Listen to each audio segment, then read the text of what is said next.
Hello दोस्तों, स्वागत है आपका हमारे चैनल यूपी एग्ज़ाम क्विज़र में। दोस्तों, आज के वीडियो में हम 12 नवंबर से संबंधित उत्तर प्रदेश के सभी एग्ज़ाम्स के लिए मोस्ट इम्पॉर्टेंट करंट अफेयर के क्वेश्चंस को डिस्कस करेंगे और हर एक क्वेश्चन से रिलेटेड आपको फैक्ट भी बताएंगे। और दोस्तों, अगर आपको इस वीडियो की PDF डाउनलोड करनी है तो इसकी जो PDF है वो आप हमारे टेलीग्राम ग्रुप से डाउनलोड कर सकते हैं। टेलीग्राम ग्रुप की लिंक आपको इसी वीडियो के डिस्क्रिप्शन में मिल जाएगी। और दोस्तों, टेलीग्राम पर आपको सारी जो PDF है डेली की फ्री में प्रोवाइड कराई जाती हैं, तो वहाँ से आप जो है इसको डाउनलोड कर सकते हैं। तो चलिए शुरू करते हैं। वीडियो स्टार्ट करने से पहले हम कल के क्वेश्चंस का रिवीजन करेंगे। कल का पहला क्वेश्चन है, किस शहर में PM गति शक्ति मल्टी मॉडल जलमार्ग शिखर सम्मेलन आयोजित होगा? ऑप्शन नंबर यहाँ पे बी करेक्ट होगा, वाराणसी में। अगला है, हाल ही में किसने नेशनल हेल्थ मिशन ने शहरी क्षेत्र में राष्ट्रीय बाल स्वास्थ्य कार्यक्रम के संचालन को मंजूरी प्रदान कर दी है? तो ऑप्शन नंबर यहाँ पे करेक्ट होगा बी, ब्रजेश पाठक ने, जो कि उप मुख्यमंत्री हैं यूपी के।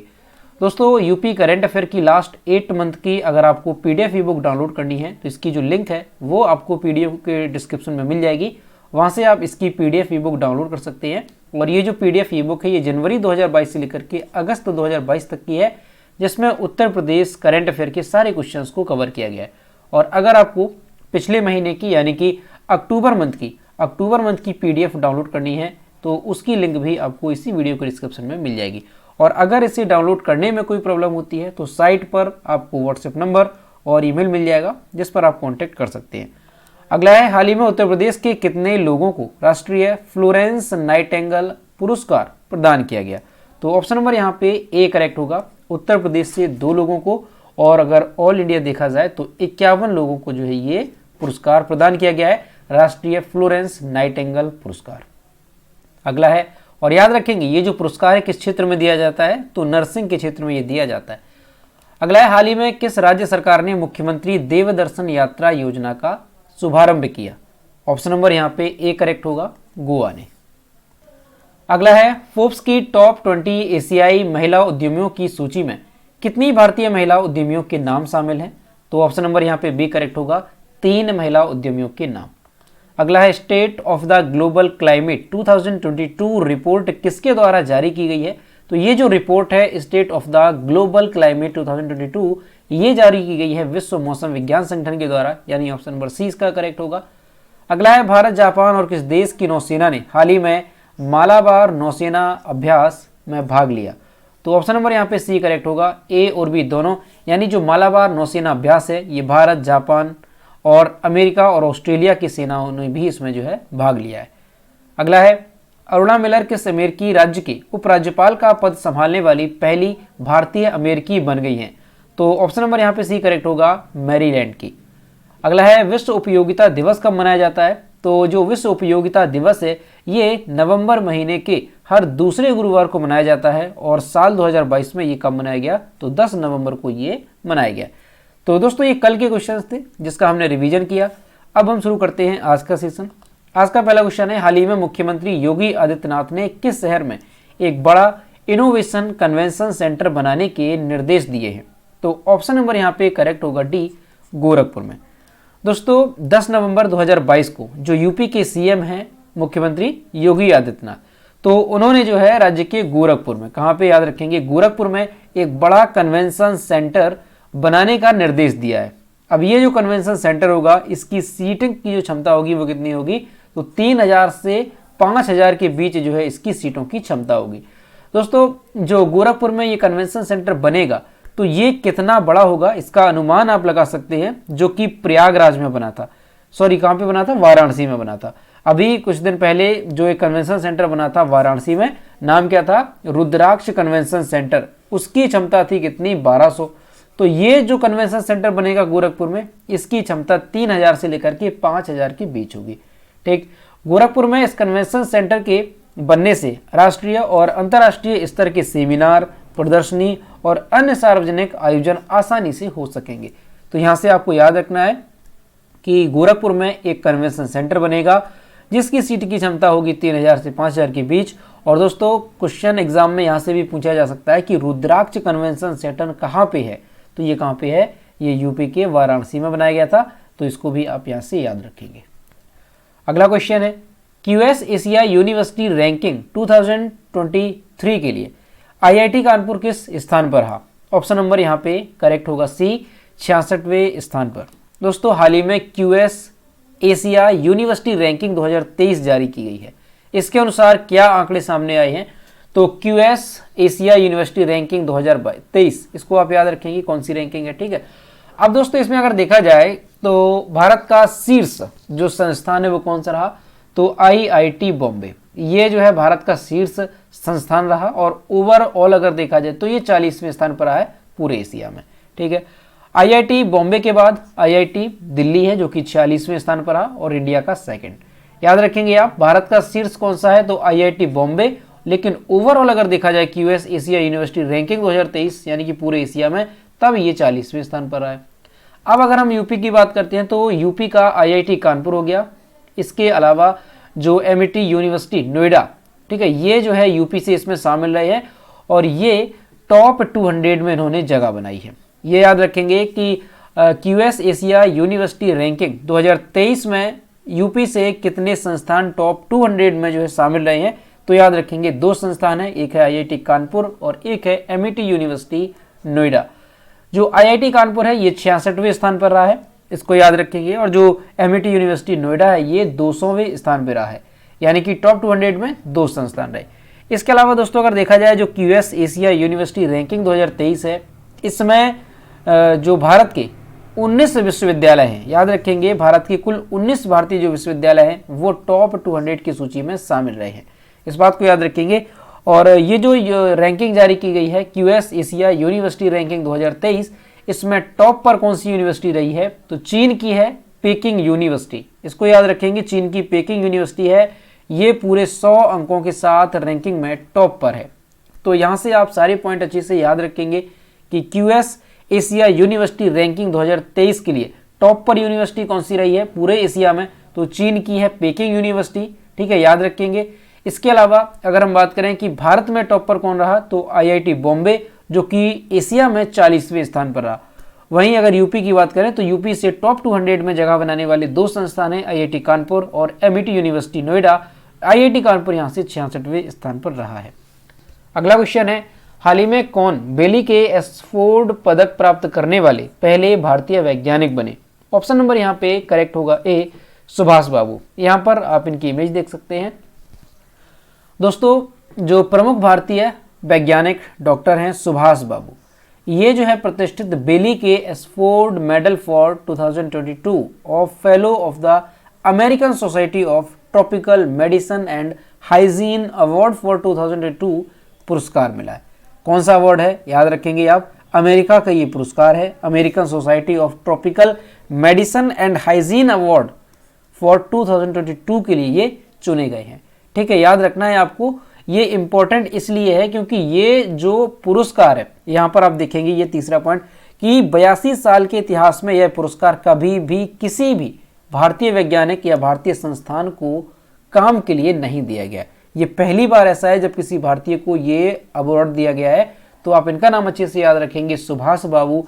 इनको जो है हाल ही में बेली के ऑक्सफोर्ड मेडल फॉर 2022 और fellow of the American society of tropical medicine and hygiene award 2022 इनको दिया गया है, ठीक। तो ये चीज़ आप याद रखेंगे, पुरस्कार का नाम, और ये ऐसे पहले भारतीय हैं जिनको ये पुरस्कार दिया गया है। अगला क्वेश्चन है, और दोस्तों क्यों दिया गया है? तो ये भी आप देख सकते हैं, उन्हें उनके उत्कृष्ट अनुसंधान और ट्रॉपिकल मेडिसिन में योगदान के लिए ये पुरस्कार दिया गया है। अगला है उम्मीद योजना, ये किस राज्य या केंद्र शासित प्रदेश से संबंधित है? तो जो उम्मीद योजना है ये संबंधित है जम्मू कश्मीर से। ऑप्शन नंबर सी इसका करेक्ट होगा। दोस्तों जम्मू और कश्मीर ग्रामीण आजीविका मिशन की उम्मीद, ठीक है, उम्मीद योजना केंद्र शासित प्रदेश में ग्रामीण महिलाओं को सशक्त बना रही है। कौन सी योजना है? उम्मीद योजना। मिशन का उद्देश्य क्या है? तो जम्मू और कश्मीर में गरीबों के लिए मजबूत जमीनी संस्थानों का निर्माण करके बीमारी कम करना। JKRLM यानी कि जम्मू कश्मीर ग्रामीण आजीविका मिशन के तहत जो उम्मीद कार्यक्रम है, ये महिलाओं को आत्मनिर्भर और स्वतंत्र होने के लिए प्रोत्साहित करने के लिए एक केंद्र प्रायोजित योजना है। तो यहाँ से आपको याद रखना है कि जो उम्मीद योजना है ये किस राज्य से संबंधित है? ये जम्मू कश्मीर से संबंधित है और इसका उद्देश्य क्या है, तो जो जम्मू कश्मीर की महिलाएं हैं उनको आत्मनिर्भर बनाना और स्वतंत्र होने के लिए प्रोत्साहित करना, यही इसका उद्देश्य है। अब दोस्तों यहाँ पर जम्मू कश्मीर की बात है तो जम्मू कश्मीर के बारे में जानते हैं। तो सबसे पहले यहाँ पर हम मैप में देखेंगे कि जम्मू कश्मीर कहाँ पे है। तो यहाँ आप देख सकते हैं, ये है मैप में जम्मू कश्मीर। ऊपर की ओर कौन सा है, लद्दाख हो गया यहाँ पे। और जो जम्मू कश्मीर है ये किन किन राज्यों को टच कर रहा है, तो लद्दाख को कर रहा है, और नीचे की ओर देखेंगे हिमाचल प्रदेश को, और यहाँ पे ये पंजाब को। ठीक है, तो ये सारे राज्यों का जिनको ये टच करता है। दोस्तों जम्मू कश्मीर की कैपिटल क्या है, तो इसकी 2 कैपिटल हैं। ठीक है, याद रखेंगे आप 2 कैपिटल कौन कौन सी हैं, तो जो श्रीनगर है ये समर की कैपिटल है, और जो विंटर की कैपिटल है वो क्या होती है, तो वो होती है जम्मू। जम्मू कश्मीर में चीफ मिनिस्टर की सीट वैकेंट है। जम्मू कश्मीर के लेफ्टिनेंट गवर्नर कौन है, तो मनोज सिन्हा, ये जो है यहाँ के लेफ्टिनेंट गवर्नर है। दोस्तों जम्मू कश्मीर से संबंधित कुछ बातें आपको याद रखनी है। कई क्वेश्चन हमने आपको पिछले कराए हैं जो कि मोस्ट इंपॉर्टेंट है। कौन कौन से हैं, तो आप याद रखेंगे दुनिया का सबसे बड़ा इग्लू रेस्टोरेंट ये कहाँ पे बनाया गया, तो याद रखेंगे आप दुनिया का जो सबसे बड़ा इग्लू रेस्टोरेंट है ये जम्मू कश्मीर के गुलमर्ग में, कहाँ पे, गुलमर्ग में जो है बना है। याद रखेंगे आप दुनिया का सबसे बड़ा इग्लू रेस्टोरेंट क्या है, ये इग्लू रेस्टोरेंट है, और ये दुनिया का सबसे बड़ा रेस्टोरेंट है, इस बात को याद रखेंगे। अगला एक क्वेश्चन आपको याद रखना है कि देश की पहली कार्बन न्यूट्रल पंचायत कौन सी बनी।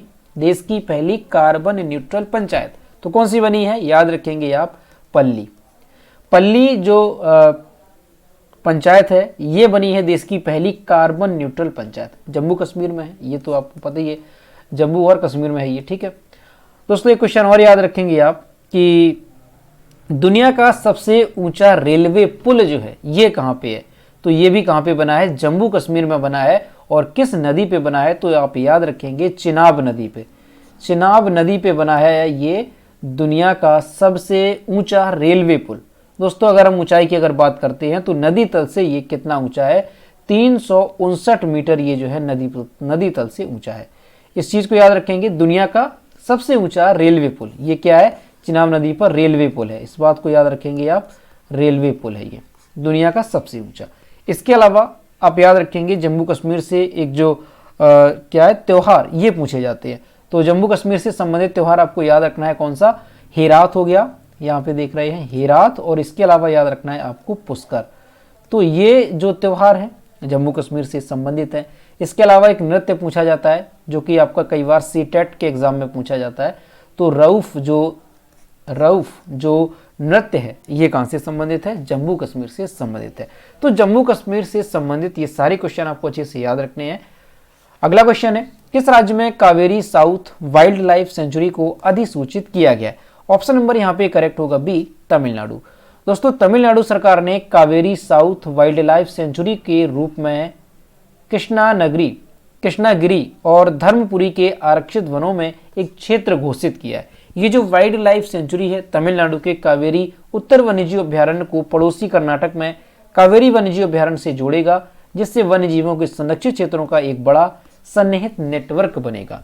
तो आपको यहाँ से क्या याद रखना है कि Kaveri south wild life sanctuary के रूप में जो है किस राज्य ने अभी इसको घोषित किया है, तो आपको याद रखना है तमिलनाडु सरकार ने। ठीक है, याद रखेंगे, अगर पूछा जाए कहाँ पे है तो तमिलनाडु में है Kaveri south wild life sanctuary. ठीक है, याद रखेंगे तमिलनाडु। दोस्तों तमिलनाडु की बात है तो तमिलनाडु के बारे में देखते हैं। तो तमिलनाडु है कहाँ पे, तो यहाँ पर आप देख सकते हैं इंडिया का जो मैप है सबसे नीचे की ओर पड़ता है तमिलनाडु। तो नीचे की ओर केरल से सटा हुआ देख सकते हैं ये है तमिलनाडु। तमिलनाडु किस राज्य को टच कर रहा है, तो केरल को कर रहा है, ऊपर की कर्नाटका को, और इसके यहाँ पर देखेंगे आप आंध्र प्रदेश को। तो ये सारे राज्य हैं जिनकी सीमा को तमिलनाडु टच करता है। तमिलनाडु की कैपिटल क्या है, तो चेन्नई है। तमिलनाडु के चीफ मिनिस्टर M.K. स्टालिन और गवर्नर है R.N. रवि। दोस्तों तमिलनाडु से अगर हम बात करते हैं तो तमिलनाडु से क्वेश्चन याद रखना आपकी, अभी हाल ही में देश का पहला जो डुगोंग संरक्षण अभ्यारण्य है ये तमिलनाडु में स्थापित हुआ है। कौन सा है, याद रखेंगे डुगोंग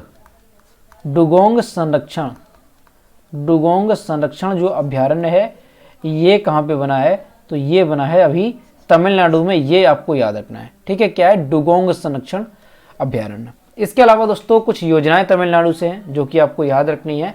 कौन कौन सी हैं, जैसे अभी नालिया थिरन कौशल कार्यक्रम कहाँ से है, तमिलनाडु से संबंधित है। मुख्यमंत्री नाश्ता योजना तमिलनाडु से संबंधित है। पुदुमाई पेन योजना जो कि छात्राओं को शिक्षा के लिए शुरू की गई थी, वित्तीय योजना है, तो ये भी कहाँ से है, तमिलनाडु से संबंधित है। तो ये सारी चीज़ें तमिलनाडु से रिलेटेड आपको याद रखनी है। अगला है 2023 में महिला विश्व मुक्केबाजी चैंपियन की मेजबानी कौन सा देश करेगा, तो ये करेगा इंडिया। भारत 2023 में महिला विश्व मुक्केबाजी चैंपियनशिप होगी, जबकि दोस्तों 2 साल पहले भी जो है ये इंडिया में आयोजित की जानी थी, कौन सी, पुरुष विश्व चैंपियनशिप, लेकिन वो नहीं हो पाई। क्यों? क्योंकि जरूरी जो फीस है वो भारत जमा नहीं कर पाया था। इस वजह से जो पुरुष विश्व चैंपियनशिप है उसकी मेजबानी छीन ली गई थी। भारत में कभी पुरुष विश्व चैंपियनशिप नहीं हुई है, लेकिन तीसरी बार महिला विश्व चैंपियनशिप होगी। इससे पहले दिल्ली में 2006 में और 2018 में चैंपियनशिप हो चुकी है।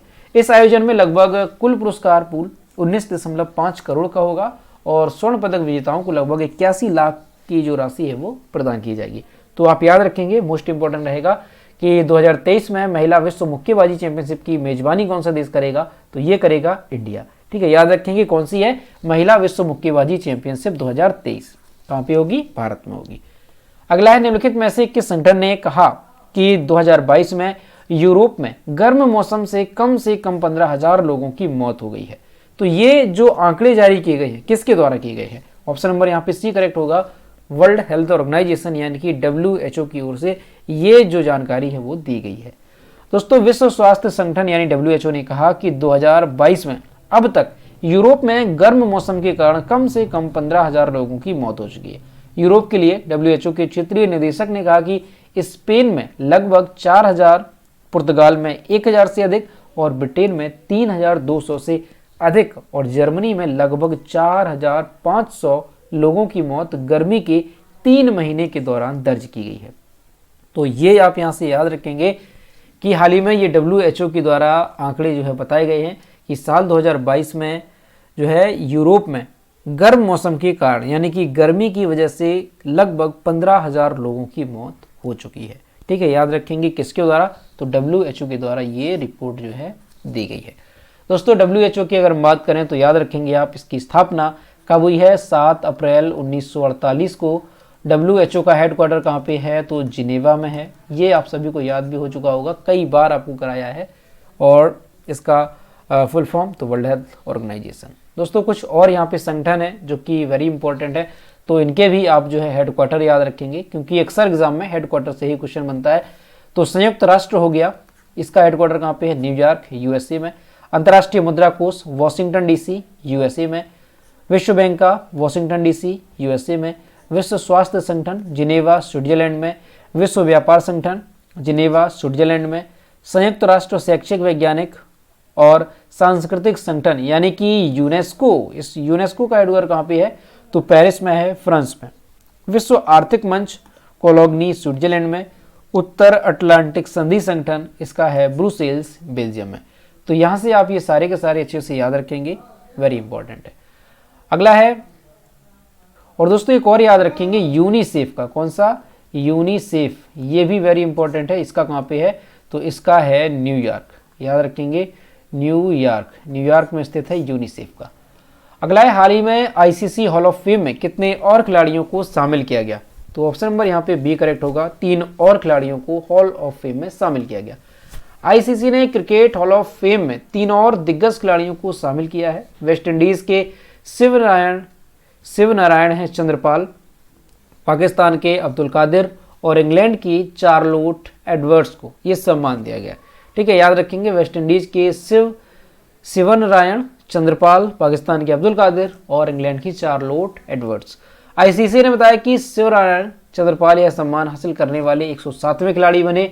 चार्लोट एडवर्ड्स 108वें और अब्दुल कादिर 109वें खिलाड़ी बने हैं। तो याद रखेंगे, ICC ने क्रिकेट हॉल ऑफ फेम में कितने और खिलाड़ियों को शामिल किया, तो 3 और खिलाड़ियों को। तीनों के नाम यहाँ पे हैं, इनको आप देख सकते हैं, और एक नाम ये यहाँ पे दिया गया। अगला है, किस दिन राष्ट्रीय शिक्षा दिवस के रूप में मनाया जाता है, तो ऑप्शन नंबर यहाँ पे करेक्ट होगा सी, 11 नवंबर को। दोस्तों, हर साल 11 नवंबर को भारत के पहले शिक्षा मंत्री मौलाना अबुल कलाम आज़ाद, नाम याद रखेंगे, मौलाना अबुल कलाम आज़ाद की जयंती के उपलक्ष्य में इस दिन को मनाया जाता है। इस दिन शिक्षा के बारे में जागरूकता फैलाने और प्रत्येक व्यक्ति को साक्षर बनाने के लिए विभिन्न कार्यक्रम और अभियान आयोजित किए जाते हैं। 11 सितंबर 2008 को इस दिवस की घोषणा हुई थी। कौन से दिवस की? तो कौन सा दिवस है, याद रखेंगे आप, राष्ट्रीय शिक्षा दिवस की। ठीक है, 11 सितंबर 2008 को याद रखेंगे। 11 सितंबर 2008 को मानव संसाधन विकास मंत्रालय ने हर साल 11 नवंबर को राष्ट्रीय शिक्षा दिवस के रूप में मनाने का फैसला किया था। दोस्तों, मौलाना जो अबुल कलाम आज़ाद हैं, इनको भारत रत्न से भी सम्मानित किया गया था मरणोपरांत। कब? 1992 में। तो ये भी आप याद रखेंगे, देश का सर्वोच्च नागरिक सम्मान है। तो यहाँ से आपको याद रखना है कि जो राष्ट्रीय शिक्षा दिवस है कब मनाया जाता है, तो 11 नवंबर को। और किसकी जयंती के उपलक्ष्य में? तो मौलाना अबुल कलाम आज़ाद की जयंती के उपलक्ष्य में, जो कि भारत के पहले शिक्षा मंत्री थे। अगला है, दक्षिण भारत की पहली वंदे भारत एक्सप्रेस को किस शहर में हरी झंडी दिखाई गई? तो ऑप्शन नंबर यहाँ पे सी करेक्ट होगा, बेंगलुरु में। दोस्तों, प्रधानमंत्री नरेंद्र मोदी ने KSR बेंगलुरु शहर रेलवे स्टेशन से दक्षिण भारत की पहली वंदे भारत एक्सप्रेस ट्रेन को हरी झंडी दिखाई है। उद्घाटन समारोह के बीच ट्रेन को चेन्नई सेंट्रल के लिए रवाना किया गया। ट्रेन सप्ताह में 6 दिन मैसूर और चेन्नई के बीच कटपड़ी और बेंगलुरु के स्टॉपेज के साथ संचालित की जाएगी। तो याद रखेंगे, अगर पूछ लिया जाए कि दक्षिण भारत की पहली वंदे भारत एक्सप्रेस ट्रेन को हरी झंडी जो है किसने दिखाई, तो PM नरेंद्र मोदी ने। और कहाँ पे जो है इसको रवाना किया गया, तो बेंगलुरु शहर रेलवे स्टेशन से इसको हरी झंडी दिखाई गई है। ठीक, याद रखेंगे, जो कि दक्षिण भारत की पहली वंदे भारत एक्सप्रेस ट्रेन है। तो दोस्तों, ये थे 12 नवंबर से संबंधित उत्तर प्रदेश के सभी एग्जाम्स के लिए मोस्ट इंपॉर्टेंट करंट अफेयर के क्वेश्चन जो कि हमने डिस्कस किए। अब हम देखते हैं कल की वीडियो को क्वेश्चन जो हमने आपसे पूछा था। तो ये रहा कल का क्वेश्चन जो हमने आपसे पूछा था कि हाल ही में किसने देश के 50वें मुख्य न्यायाधीश के रूप में शपथ ग्रहण की? ऑप्शन इसका डी करेक्ट था, जस्टिस DY चंद्रचूड़। और लगभग सभी स्टूडेंट्स ने इसके सही जवाब किए। और मैं आपसे हर रोज कहता हूं कि जो भी क्वेश्चन आपसे पूछा जाए तो सभी लोग क्वेश्चन का आंसर जरूर किया करो। यह है आज का क्वेश्चन, हाल ही में T20 इंटरनेशनल में 4000 रन बनाने वाले विश्व के पहले खिलाड़ी कौन बने? इसका जो भी करेक्ट आंसर है वो आपको कमेंट बॉक्स में बताना है। और दोस्तों, सभी लोग क्वेश्चन का आंसर जरूर किया करो। तो दोस्तों, आज का वीडियो कैसा लगा? अगर वीडियो पसंद आया है तो इसे लाइक करें, अपने दोस्तों के साथ शेयर करें। और अगर अभी तक हमारे चैनल पर नए हैं तो हमारे चैनल को सब्सक्राइब जरूर करें। तो मिलते हैं नेक्स्ट वीडियो में। Thank you.